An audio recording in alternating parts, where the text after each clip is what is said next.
Yo, yo, yo, what's good, my dudes? We back in the saddle with another YouTube banger, and today we're going to answer the question, how do you earn money in Skyweaver?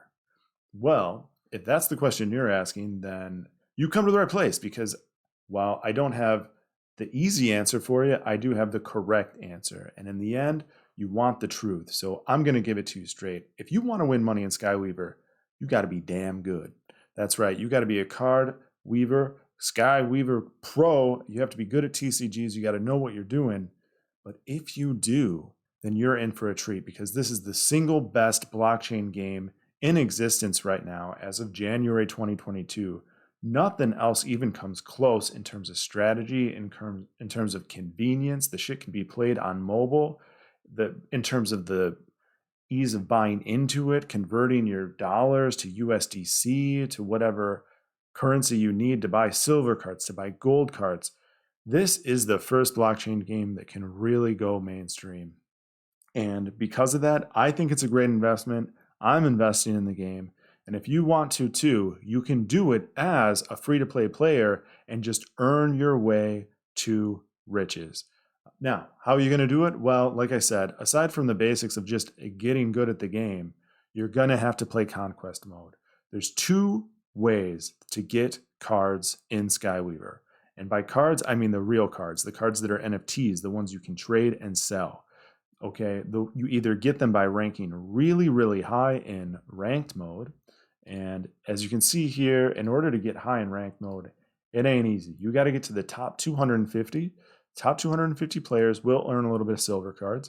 You can see here, if you're number one, you get 7 silver cards every week. If you're a little bit further down, you get 5 silver cards and so on. So it also depends what mode you're in, by the way. This is a bit of an aside, so I won't go too into depth. But there are different game modes. There's 2 game modes in Skyweaver. There's Constructed, where you build your own deck based on the collection you own. And then there's Discovery Mode, which is it's a mode where your deck is auto-populated for you. So if you rank in the top 250 players in the entire game in either of these modes, sure, you earn a little bit of cards every week by being high on the leaderboard.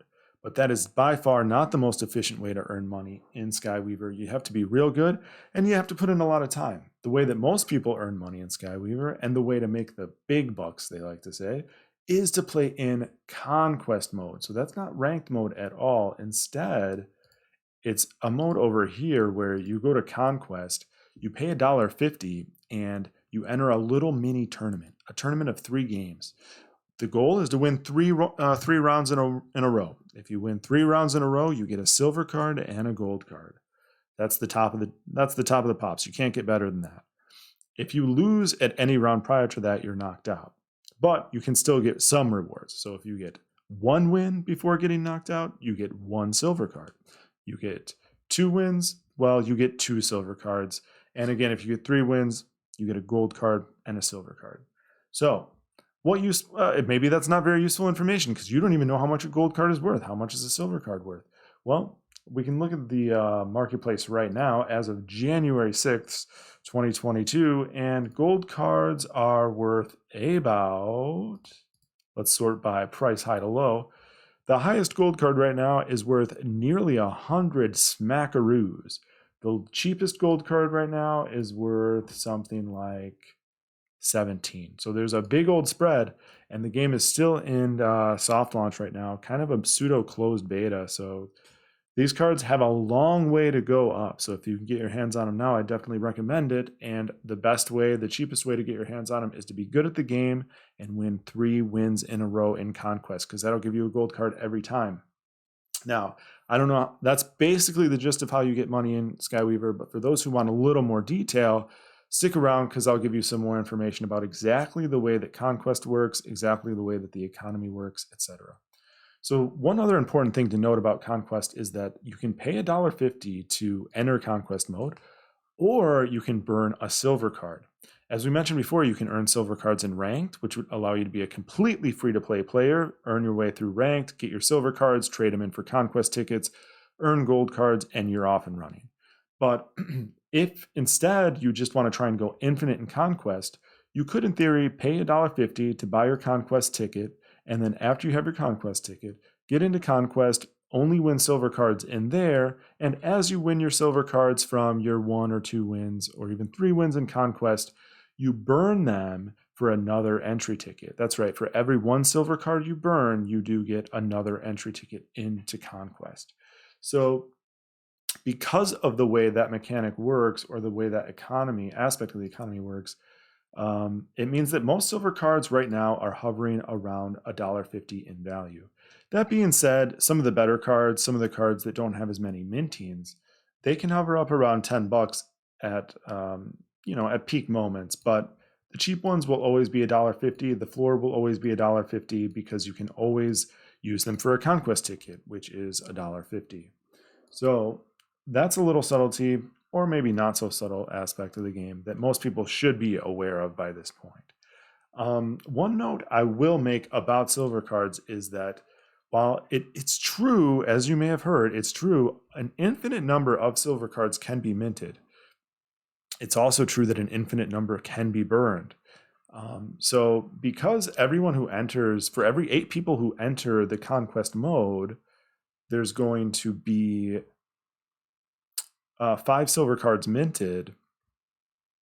That means that if everybody was just buying their tickets with $1.50, then you'd be minting silver cards constantly. And in theory, the number of silver cards in existence could reach infinity. But that's not the way it works out in practice. And the reason for that is because most people end up burning their silver cards to get tickets. And because of that, the number of silver cards that are in existence for trading are actually even lower than the gold cards right now. Yeah, as weird as that seems, if you look at, let's see if we can find something here where there are gold cards. So we've already gone through the process of minting Mighty Steeds. There will never be another gold Mighty Steed minted ever.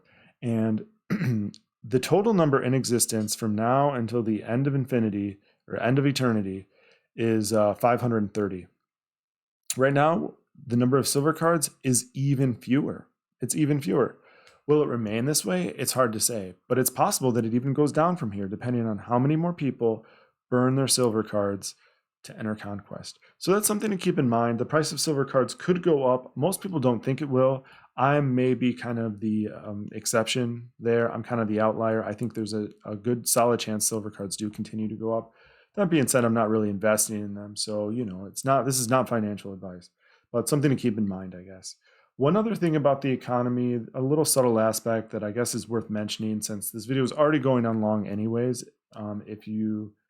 maybe you've already gotten all the information you need, but just in case you want a little bit more detail, I will mention the fact that all gold cards are severely limited. So the numbers that are minted, they're minted for basically 1 week, right? So you have 8 gold cards per week, and all of those gold cards are only minted one way, and that is through Conquest entries. And whenever a person gets 3 wins in Conquest, a gold card is minted, but only for 1 week, because after the week is over, these 8 gold cards that are currently being minted will rotate out and they'll never be minted again.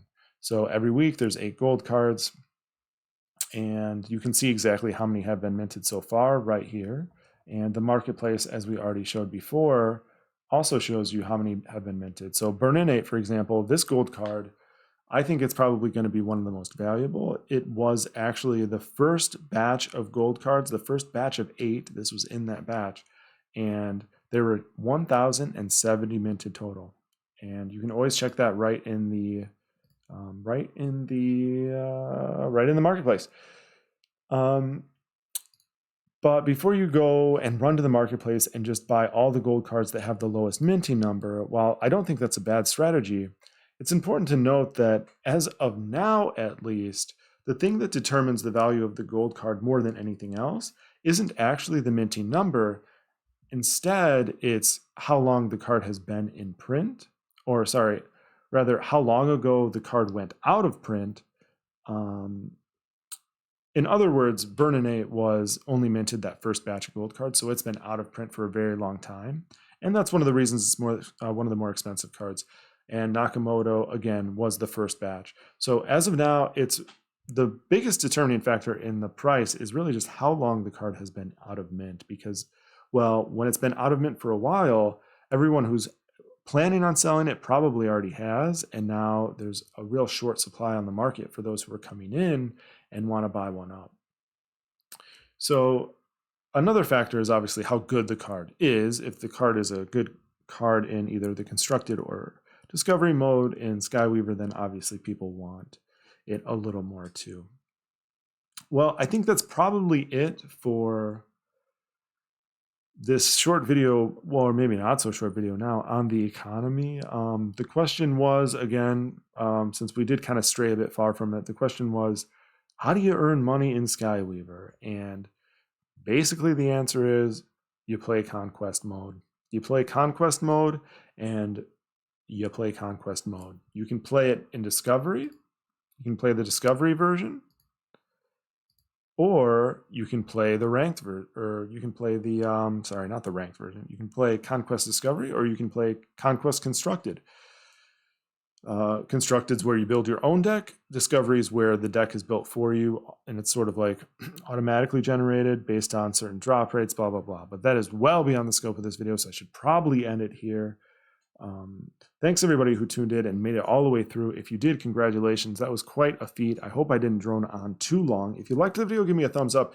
If you didn't like the video, give me a thumbs up anyway. Thanks everybody for tuning in, and I will see you soon. See ya.